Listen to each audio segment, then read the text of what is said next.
Hardest part about a career in journalism is just getting started.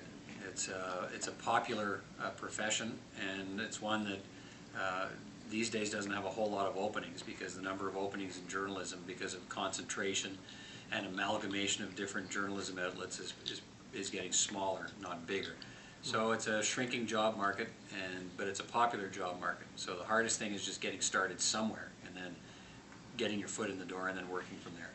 How do you think journalism has evolved throughout the last couple of years? Because you said you've started quite a while ago. The biggest change in journalism these days is the immediacy.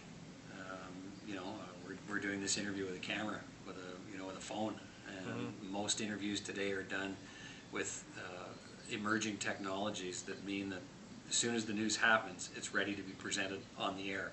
So as an anchor person, you have to understand the story, figure it out, and digest the information very quickly so you can present it back to viewers. And it all happens very, very quickly because of improvements and changes in technology. Now, do you think that change is for the best, or?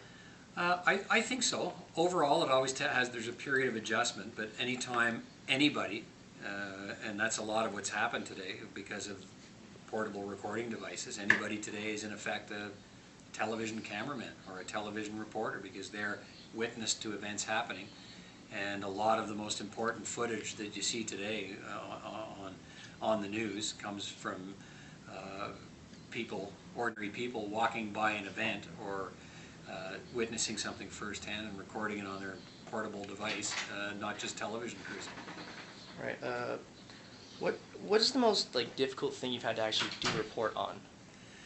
Whether it be mentally or... Yeah, the most difficult stories for me have always been, well, there's sort of two kinds of stories. There are emotional stories, often that deal with loss, where you have to talk to a family member who's lost a family member, or someone who's grieving because of the loss of a family member.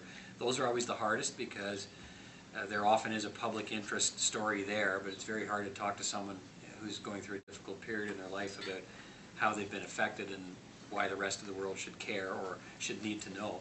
The other kinds in this job that I do now, which is strictly political, is things like budgets, where you take a 400 or 500 page document and have to understand what's in it. It can be very complex and at times very confusing.